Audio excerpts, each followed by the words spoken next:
What the dog doing now?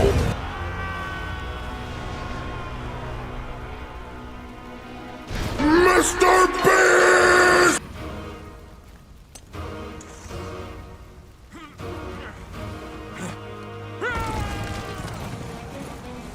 What the dog doing? What the dog doing? What the dog doing? What the dog doing? What the dog doing?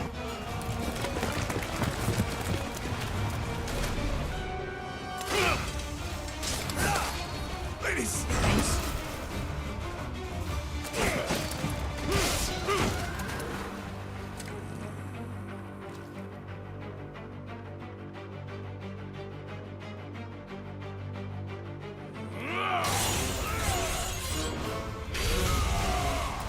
Among Us!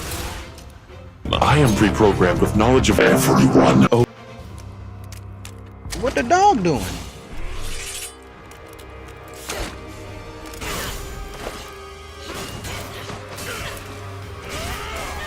Among Us!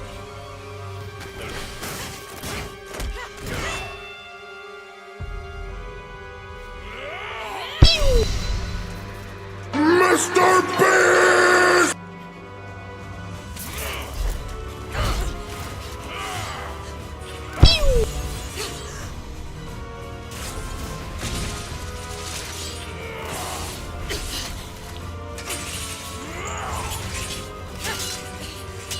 Huh?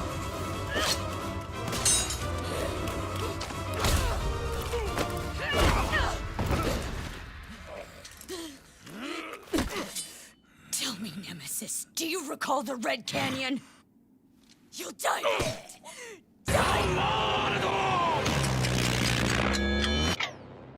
Whoa, I can't show that, but he dies. He's dead.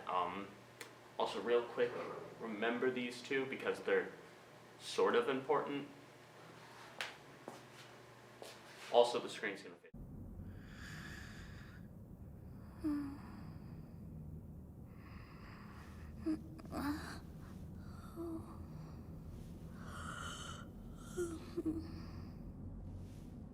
Oh my. What could have brought you here?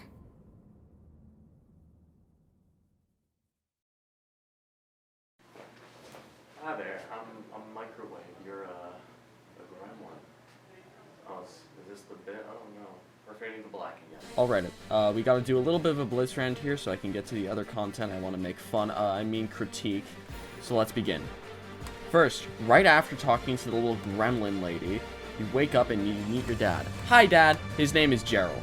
Also, you guys are mercenaries. You guys get a report from other mercenaries that 3 people are being chased by bandits. Wow. And want to enlist your help. These 3 are the future king, the future emperor, and the next vice count of their respective regions. So they're basically, you know, pretty important. But let's just focus on the vice count, Claude. So you forget about the other 2, because Claude's the main character of this route. Also, they're students at an officer academy. Real quick, I want to talk about the gameplay. As you guys describe it, it's a turn-based RPG, or as I like to call it, anime chess.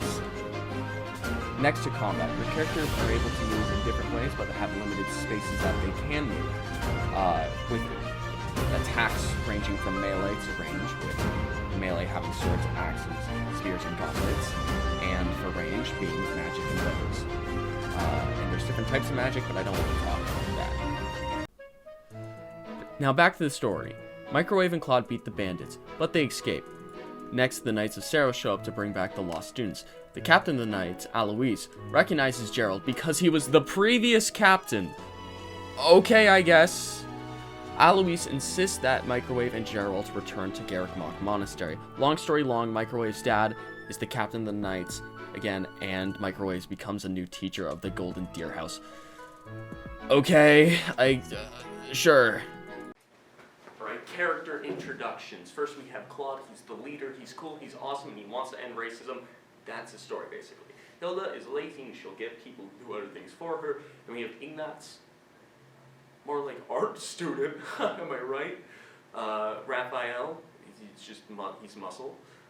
We got Lorenz, who's just, he's there. He's just mean to people. We got Lysithea, who is a child, who is also very strong. Then we have Leonie, who wants to date your dad, for a lack of better words. And then we have Marianne, who is just sad and depressed, and I feel bad for her. So moving on to the other 4 characters, I decided to recruit immediately. The Ashen Wolves, we have Yuri, who is exactly like Claude, except a man can marry him in the game, which is cool. We got Balthus, who is like Raphael, except he likes to gamble, and he has a crest. Then we have Happy, who is... I don't really know how to describe Happy. She's there. She's cool, I guess. Then we have Constance, who is the description of a Discord mod. Very confident in the dark, but as soon as a little bit of sunlight hits her, she immediately turns into a socially inept. Chapter 2, you learn to teach somehow. You just mash the A button. You also get support conversations, which are just conversations between the player character and other characters in your party to boost up their identity as a character and just to flesh them out a bit more. For the first official mission, Chapter 2, the head of the church, Lady Rhea, sends you on a mission to go kill the bandits that tried to kill you at the start of the game. You and your class defeat them. Yay! From a gameplay standpoint, I would say that this chapter is okay. It's a good intro. There's nothing that stands out, which is perfectly good. It doesn't introduce any hard mechanics for players to understand or try to wrap their head around, which is perfect. But that being said, it's nothing special and it's just okay. I'm not dying to play this level again. Where I think this chapter really shines is right after the chapter ends, or the level ends. Because the area where the player character is, the Red Canyon, Microwave identifies it and they recognize it as a person, but they know they've never been there before. And I think this is a really nice piece of foreshadowing for later parts in the game. For Chapter 3, Lady Rhea tells you to go quell a rebellion in the west part of Fargus by someone named Lord Lonato and his militia. You also meet Catherine, who is the user of a Hero's Relic, which is a really strong weapon that only has 20 durability, which is bad. Only people with crests, or certain crests that meet the certain requirements for that Hero's Relic, can use it without having damage taken them, or something really bad happening. This level, from a gameplay standpoint, is not fun in my opinion. It is one of my least favorite, and I find it very annoying just on many different senses. Just for the fact that the gimmick of the level is fog, and that you cannot see certain enemies from a certain blocks away from you. I'm pretty sure it's like 2. And I think that's stupid. Another reason why I don't like this level too much is that they made an item for fog, but fog only appears once in the main story. The torch. And I feel like this is a waste of game asset. I don't feel like it's all too usable either. It doesn't give you that much vision. Or that much further vision. And it just doesn't really feel all too good to use. Especially for a one-time use. Where this chapter really shines, just like Chapter 1, Chapter 2, is after it. Because after you defeat Lonato and his militia, the students don't feel okay because they just killed civilians, and they don't feel well about it. And how does Lady Rhea solve this? How does Lady Rhea talk to them about it? That it's normal for non-believers to meet this fate. And that if you don't believe in her religion, or the religion of Fodland, that you will meet the same fate as these people because they are all non-believers. This kind of gives us into Rhea's mindset or insight on Fodland as a whole, and that she wants to have a total grasp on it under her religion, and that if you don't believe in it, well then you're just nothing better than, the militia or the non-believers who are trying to kill her. I think in this case, Lady Rhea and Claude are completely opposing forces, and I think that's perfectly okay, in the sense that Claude wants to unite the world no matter what the differences are, where Rhea wants to unite the world under one identity and one religion or one idea and power. And I think that dynamic that they build there is very interesting, seeing as Rhea and Claude never speak, but you can definitely see that Claude doesn't look like Rhea. Cut that shit out. Don't you tell me how many cows I am so good.